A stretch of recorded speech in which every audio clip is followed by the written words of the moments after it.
أعوذ بالله من الشيطان الرجيم. بسم الله الرحمن الرحيم. يا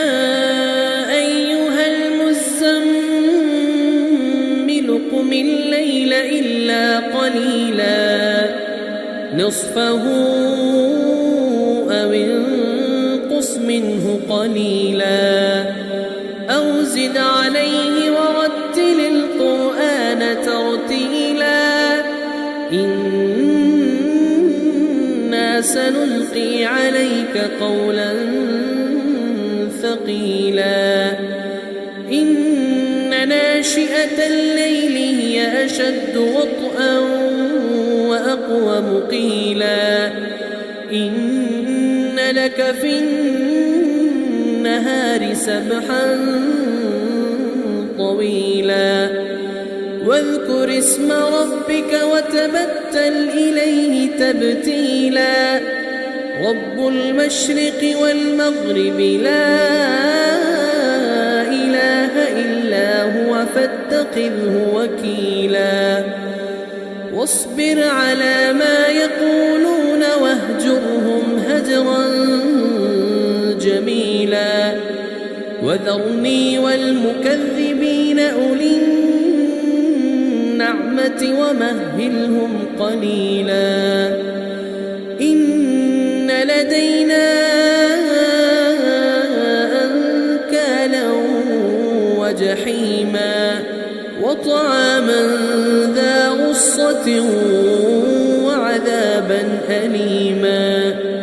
يوم ترجف الأرض والجبال وكانت الجبال كثيبا مهيلا إنا أرسلنا إليكم رسولا شاهدا عليكم كما أرسلنا إلى فرعون رسولا فعصى فرعون الرسول فأخذناه أخذا وبيلا فكيف تتقون إن كفرتم يوما يجعل الولدان شيبا السماء منفطر به كان وعده مفعولا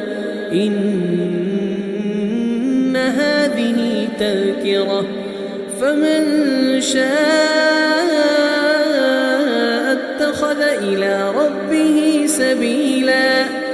إن ربك يعلم أنك تقوم أدنى من ثلثي الليل ونصفه وثلثه وطائفة من الذين معك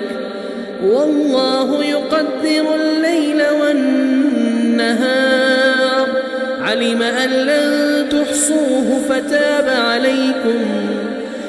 أن لن تحصوه فتاب عليكم فاقرؤوا ما تيسر من القرآن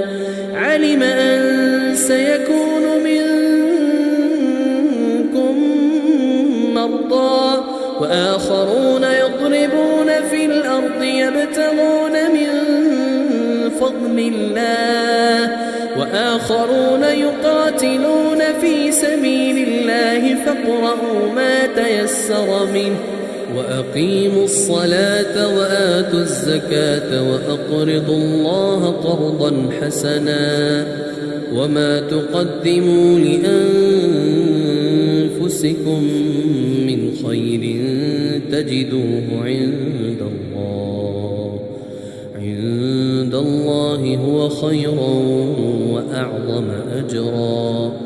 واستغفروا الله